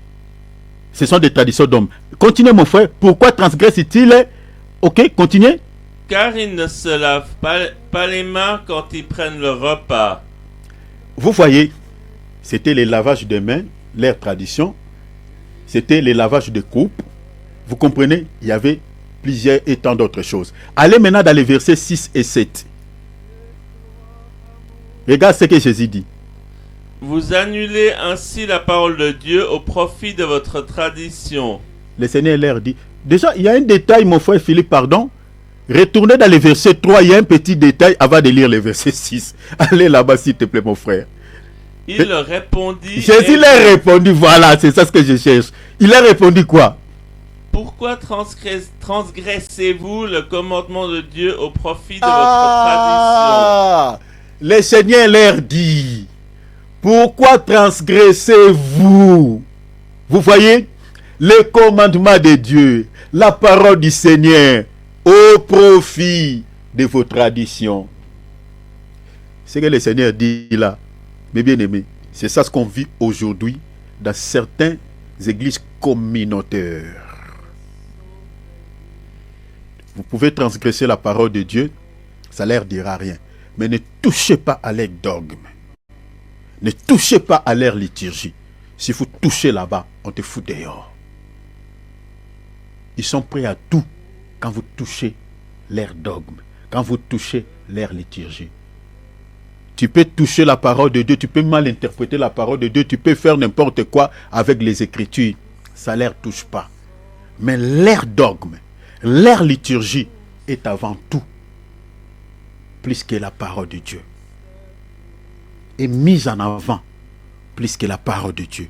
Est mise en avant plus que les Écritures. C'est ça le comportement des pharisiens. C'est ça l'esprit pharisaïque qu'on retrouve aujourd'hui dans certaines églises communautaires. Allez dans les assemblées de Dieu, vous trouverez ça. Dans les églises ismes, vous trouverez ça. Et dans certaines églises dites de réveil. Les dogmes, les liturgies. Allez maintenant dans le verset 6. Allez dans le verset 6 et 7, mon frère. Vous annulez ainsi la parole de Dieu au profit de Est-ce votre que vous voyez? tradition. Mais ils croyaient à la résurrection des morts. Ils prêchent comme nous Jésus. Ils parlent de Jésus. Ils chantent pour Jésus. Ils font des choses comme nous. Et si vous n'avez pas le discernement, vous allez penser que, oh non, ils confessent aussi Jésus. Vous savez que, une parenthèse que j'ouvre, je la referme si vite. Vous savez, il y a certaines personnes qui se rendent chez les marabouts, qui se rendent chez les féticheurs, qui consultent le féticheur, les marabouts pour, voilà, pour des raisons quelconques. Et vous allez voir, quand il vient peut-être vous raconter, non, j'étais allé voir un féticheur ou un marabout, et voilà, il a la Bible, et voilà, il parle aussi de... Il y a des gens qui ont touché du fétiche au nom de Jésus. Parce qu'il a vu les féticheurs avec la Bible, parce qu'il a vu les féticheurs parler au nom de Jésus, parler au nom de Dieu. En fait, Jésus est allé là-bas pour nous dire que les pharisiens c'était pareil. Ils croyaient à la résurrection des morts, comme nous. On croit à la résurrection des morts. Ils croyaient à l'existence des gens comme nous. C'est ce qu'on voit aujourd'hui. Il y a des gens qui confessent Jésus comme nous. Vous comprenez? Il y a des gens qui ont touché, qui ne sont pas des dieux, qui ont l'esprit pharisaïque. Mais ils font des choses de la même manière que nous. Ils font des cultes de la même manière que nous. Ils prêchent Jésus. Ils parlent de Jésus. Mais ils ont des traditions d'hommes. dans leur statut.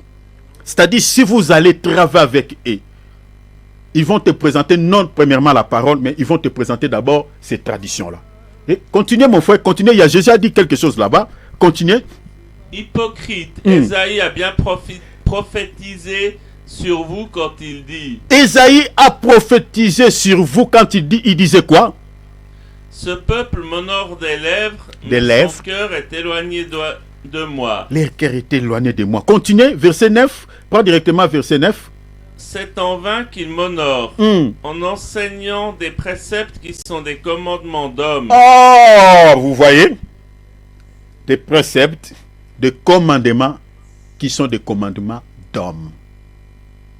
C'est ça ce qu'on retrouve aujourd'hui dans plusieurs assemblées de Dieu, dans plusieurs assemblées ismes, istes et certaines églises de réveil, dites de réveil. Des traditions et des commandements d'hommes qui sont mis en avant plus que la parole de Dieu. Donc si tu touches à ces dogmes, si tu touches à ces liturgies, ils vont te foutre dehors. Moi, j'ai été plusieurs fois chassé dans certaines églises à cause de cela. Je vous avais témoigné ici. Je refuse de citer certaines églises et je me réserve encore plus quoi. Mais j'ai été chassé. J'ai dit, mais cette pratique, mais dans la Bible, il n'y en a pas, ça n'existe pas. On n'a pas vu ça chez les apôtres. On dit non, ça ce sont nos liturgies, ce sont nos dogmes. Si tu n'es pas d'accord, frère, tu peux aller chercher une autre église, tu peux aller travailler. Bien aimé, c'est ça l'esprit pharisaïque. Les pharisiens, le Seigneur leur dit, vous annulez la parole de Dieu au profit de vos traditions, au profit de vos liturgies, au profit de vos dogmes, qui ne sont rien d'autre que des commandements d'hommes, des préceptes humains.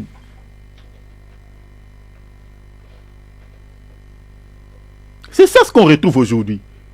Vous regardez la manière dont on célèbre les repas du Seigneur, la manière dont le service de baptême est fait.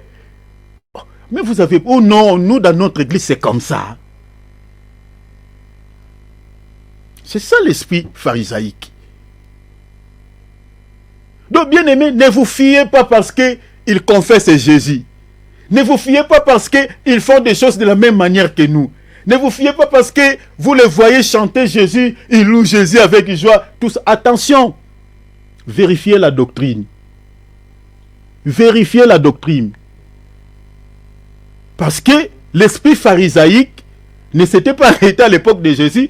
Cet esprit-là est descendu jusqu'à aujourd'hui dans la plupart des églises que nous voyons à travers le monde. Ils font des choses de la même manière que nous. Ils croient comme nous à la résurrection des morts. Ils croient comme nous à l'existence des anges. Ils confessent Jésus de la même manière que nous. Mais sauf qu'attention, vérifiez la doctrine. Vérifiez leur doctrine. Les pharisiens taxaient les sadducéens. Vous êtes des païens. Vous êtes dans les faux. Vous ne croyez pas à la résurrection des morts. Vous ne croyez pas à l'existence des anges. Vous ne croyez pas à l'existence des esprits. Vous êtes dans l'erreur. Mais et même les pharisiens, le Seigneur a dit, même vous, pharisiens, vous êtes aussi dans l'erreur. Parce que vous annulez les commandements de Dieu au profit de vos traditions. C'est pareil aujourd'hui dans la plupart des églises. La parole de Dieu est carrément bafouée au profit de quoi? Au profit de leurs dogmes. Prenons par exemple la doctrine, j'en parlerai quand je toucherai parce que ça fait partie de nos grandes lignes. Je compte le toucher en ce mois de juillet. La doctrine de la Trinité. La doctrine de la Trinité. C'est un dogme. C'est un dogme. Parce que dans la Bible, il n'y a pas. Il n'y en a pas. Le mot même, il y en a, ça n'existe pas. Cette doctrine, les apôtres n'ont pas prêché cela. Ça n'existe pas. C'est une invention des hommes. C'est des gens qui ont mis ça en place. Les apôtres n'ont pas prêché cette doctrine. Ça n'existe pas.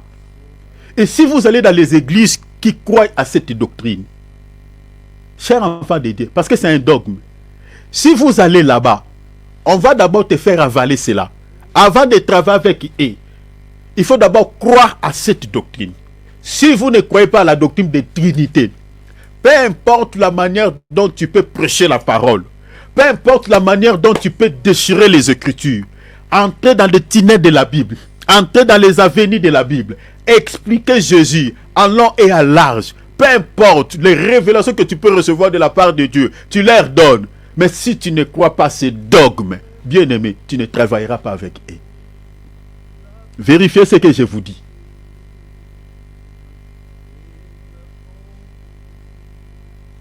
Dans les églises des assemblées de Dieu, dans les églises ECC, dans les églises communautaires, vous trouverez ces dogmes. Ils sont en train d'annihiler la parole de Dieu au profit de ces dogmes. Tu peux leur dire, mais dans la Bible, on n'a pas vu ce que vous êtes en train de présenter, qu'il y a 3 dieux, 3 en un. Il n'y en a pas. Les apôtres nous ont présenté un seul Dieu. Le Seigneur Jésus-Christ, celui le Dieu véritable, celui qui était au commencement, celui qui est aujourd'hui, il est le même hier, aujourd'hui, éternellement. C'est ça ce que la Bible dit. Vous nous présentez 3 dieux, il y a un Père à côté, il y a un Saint-Esprit à côté, il y a un Fils à côté. Vous nous présentez, mais dans la Bible, les apôtres ne nous ont pas parlé de cela. Vous avez pris ça où? Montrez-nous dans les Écritures. Hey, si tu entres là-bas, tu cherches à faire des débats avec eux, on va te dire, on va fermer la Bible, on va dire, frère, toi comme tu n'es pas d'accord avec nous, bon, tu nous...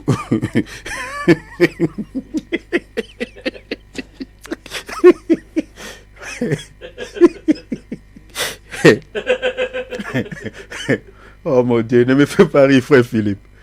Ils vont s'énerver comme pas possible. On va te chasser. Moi, votre foi, on m'a chassé dans une église, 2 églises. À cause de cela. Ils annulent, c'est ça l'esprit pharisaïque. Ils annulent carrément la parole de Dieu au profit de leur liturgie, au profit de leur dogme. C'est pour ça que je suis en train de vous dire, chers enfants de Dieu, quand vous êtes en train d'écouter la parole, ne vous fiez pas seulement parce qu'il prêche Jésus. Le Seigneur a dit dans Matthieu 7, il dit, plusieurs viendront sous mon nom. Vous savez, le diable, c'est comme un vendeur qui vend un faux produit. Mais le produit que le diable vend, le produit là, l'original existe. Vous comprenez? Et on peut reconnaître ce produit par son étiquette. Mais le diable va aller imiter le même produit, il met aussi les mêmes étiquettes, mais si vous n'avez pas le discernement, vous n'allez pas savoir que ce produit ici, c'est un faux. Ça, c'est l'original. Donc, il faut vérifier le contenu pour savoir que ça, c'est l'original ou faux. Prenons par exemple les gens qui utilisent des crèmes de beauté. Il y a des crèmes qui sont originales, il y a des crèmes qui sont de fabrication fausse. Donc si tu n'as pas la connaissance, tu ne sauras pas. Tu peux voir, tu regardes des bouteilles, même étiquette. Mais il faut regarder le contenu. Sentir l'odeur, le parfum, tout ça. Donc le diable, il est comme ça.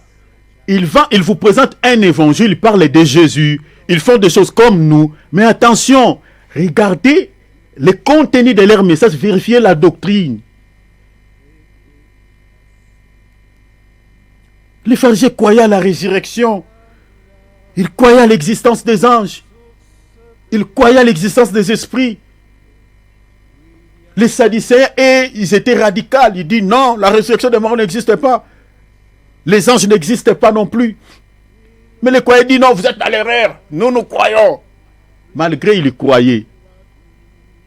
Mais ils étaient aussi dans l'erreur. L'esprit de l'erreur qui était aux Sadducéens, le même esprit qui les dirigeait aussi. Attention, ne vous fiez pas, parce que vous voyez dans l'église là, on confesse, on parle de Jésus, voilà, on fait le culte comme nous, vous voyez, ils ont des Bibles, ils prêchent, vérifiez la doctrine. Vérifiez. Les pharisiens c'était pareil.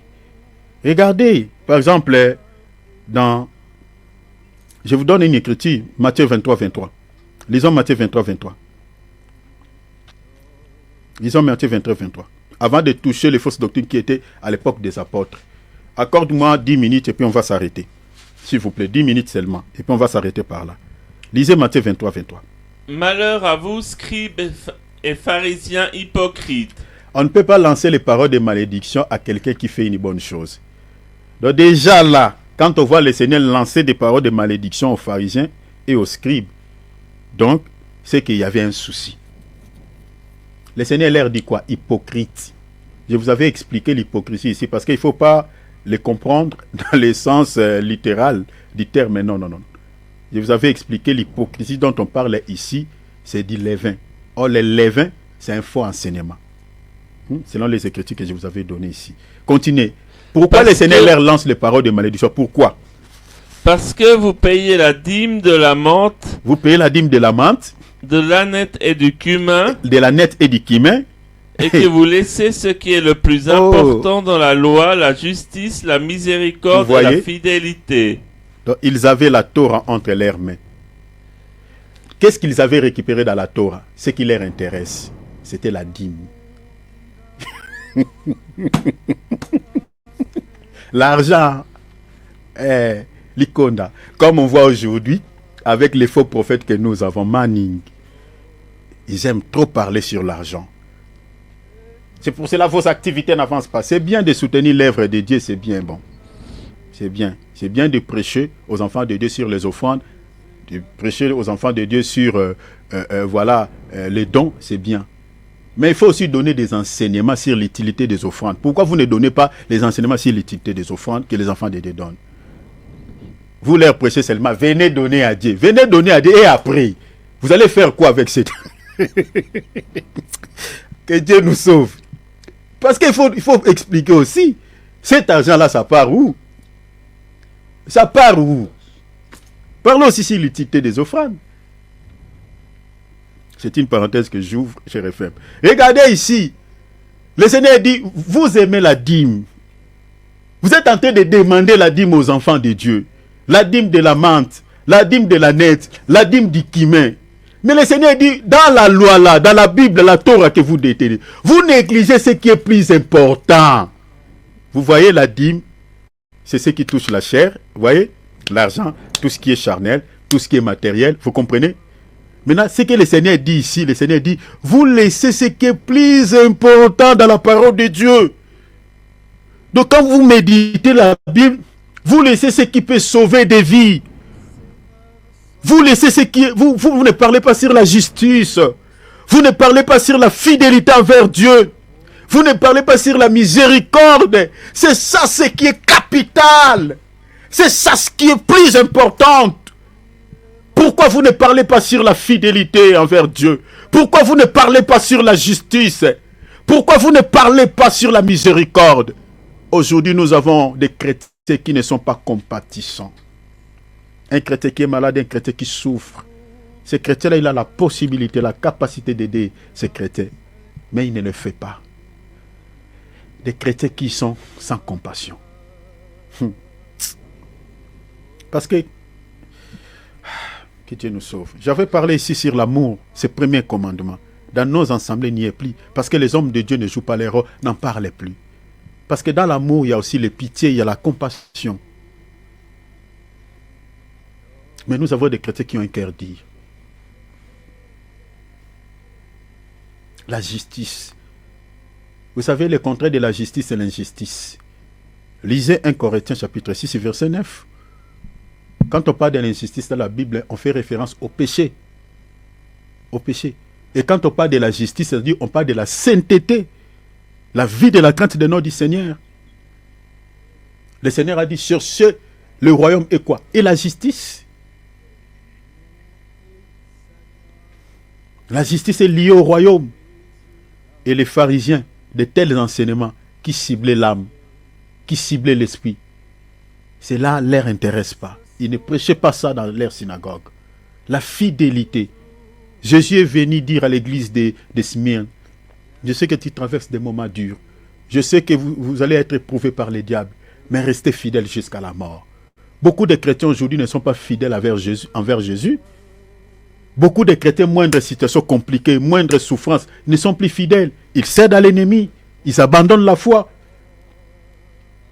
Ce sont des messages qui ciblent l'âme, qui peuvent sauver des vies, qui peuvent aider les chrétiens. Vous comprenez que l'esprit pharisaïque ne s'était pas arrêté à l'époque de Jésus. Aujourd'hui, on le retrouve même dans nos assemblées. Les hommes de Dieu, tout ce qui leur intéresse quand ils détiennent la Bible, ils font comme les pharisiens. Ils ne voient que l'argent. Ils ne prêchent que sur les dîmes. Ils ne prêchent que sur les choses qui touchent la chair. Parce que tout ce que le Seigneur a dit, malheur à vous pharisiens et scribes, Parce que vous payez la dîme de la menthe, de la nette et du cumin. Vous voyez, ils aimaient prêcher sur ces choses, tout ce qui est matériel, tout ce qui est physique. Dans leur évangile, c'était ça. Les âmes des gens qui venaient écouter la parole ne leur intéressaient pas. C'est pour cela que Jésus a dit, dans le verset 13, il dit, vous fermez aux hommes là, la porte, il disait, est-ce que vous voyez la manière dont ils fermaient? Parce qu'ils avaient un évangile qui se limitait au niveau de la chair. Est-ce que vous avez vu ça? La fidélité envers Dieu. Non. Que tu sois fidèle envers Dieu ou pas, ça ne leur intéressait pas. Vis comme tu veux. Fais tout ce qui te semble bon. La justice, oh non, il ne prêchait pas ce genre d'enseignement. La miséricorde, non, il ne prêchait pas. C'est le même comportement qu'on retrouve aujourd'hui dans nos assemblées. Les hommes de Dieu, un évangile qui cible l'âme. Oh la justice, oh la fidélité vers Dieu, la miséricorde, l'amour. Vous n'entendrez plus. Très peu qui les font. Mais la majorité, tout ce qui leur intéresse, prêcher des choses matérielles. Et Jésus a lancé la parole de malédiction aux pharisiens. Malheur à vous! Et le malheur qui attend tous ces hommes de Dieu, qui prêchent un évangile à caractère de la terre, à caractère de la chair, c'est l'enfer. C'est ça la sentence qui est réservée pour eux. Mon temps est épuisé. Je crois, demain, dimanche, c'est l'homme de Dieu Alex qui va intervenir. Et moi et vous, on se retrouve, bien aimé Philippe K. Le jeudi. Le jeudi prochain. Le 17 juillet. Le 17 jeudi. On se retrouve jeudi le 17 juillet à 19h heure de France.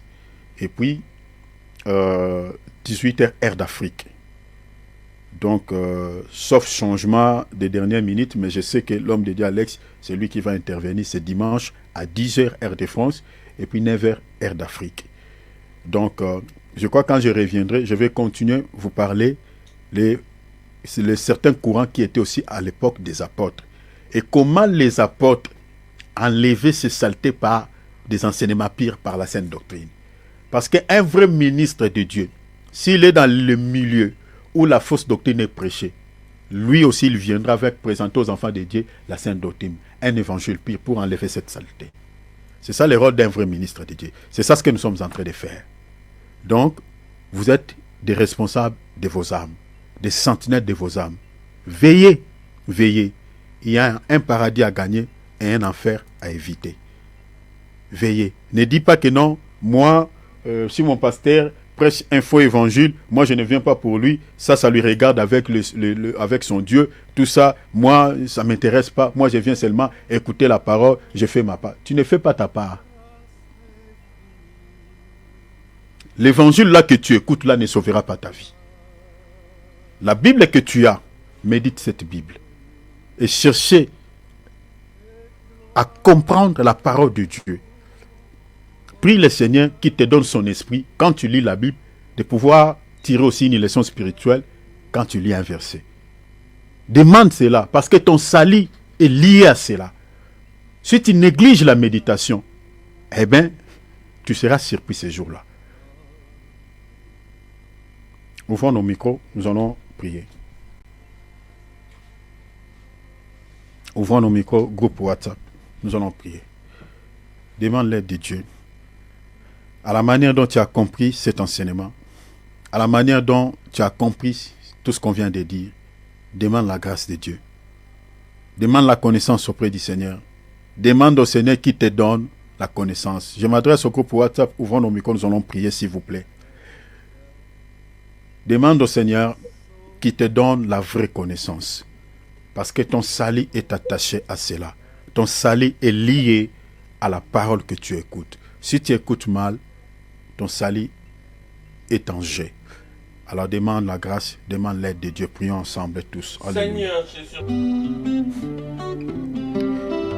Oh, je t'aimais Jésus. Oh, je t'aimais papa. Mais dans la souffrance, mais dans les bonheurs, mais dans la souffrance, mais dans les bonheurs, oui.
Je t'aime, Jésus.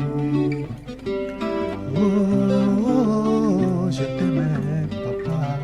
Même dans la souffrance, même dans le bonheur, même dans la misère, même dans l'abondance. Ah oui, je t'aime, papa. Ah oui.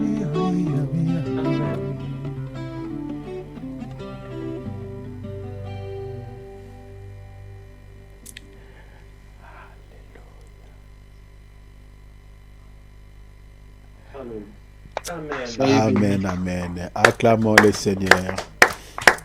Gloire à Dieu. Voilà, nous sommes arrivés à la fin de notre temps de prière. Dieu vous bénisse tous abondamment. Merci pour le temps que vous avez accordé à la parole. Le Seigneur vous soit favorable en toutes choses. Dieu bénisse tous les bien-aimés qui nous suivent au travers de nos différentes plateformes. Vous êtes sur YouTube, vous êtes sur Facebook. Vraiment, Dieu vous bénisse. Merci pour le temps que vous avez accordé à la parole. Le Seigneur vous soit favorable en toutes choses. Donc, manifestez-vous depuis quel endroit vous avez assisté à cette réunion. Ça nous fera énormément du bien. Hein? Ce n'est pas une obligation, mais si vous voulez, donc vous pouvez nous faire un petit message via un commentaire, ça nous fera énormément du bien. Vous êtes sur YouTube, sur Facebook, hein, faites un commentaire, ça nous fera du bien. Dieu vous bénisse, chers enfants de Dieu. Et sur le groupe WhatsApp, Dieu bénisse ma tendre épouse, Maman Brigitte, soit bénie chérie.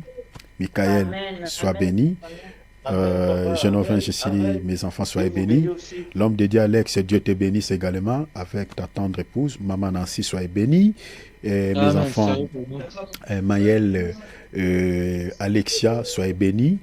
Mon bien-aimé Aaron, Dieu te bénisse. Sois béni, bien-aimé Aaron. Mon frère David, sois béni. Dieu te bénisse abondamment.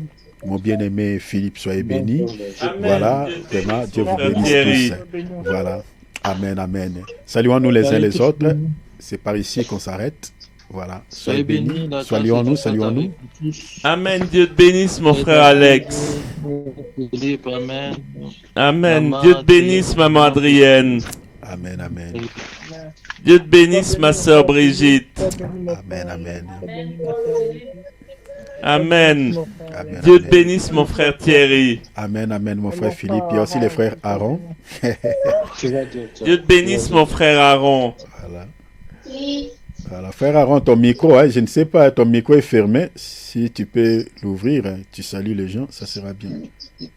Voilà. Les bien-aimés Aaron. Voilà. Je ne sais pas. Gloire à Dieu.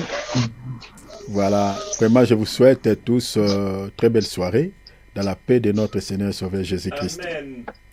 Allez, ciao. À dimanche. Amen. À demain, par la grâce de Dieu. Ciao. Dieu vous bénisse. Ciao.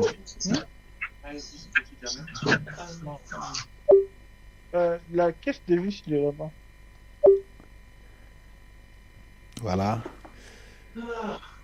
Je vois les bien-aimés Alpha, glorifié, Mpenzo. Shalom, shalom, homme de Dieu. Shalom, shalom, bien-aimé. Merci. Et puis, Dieu bénisse également bien-aimé Kélia. Soyez bénis, bien-aimés. Donc, Dieu bénisse.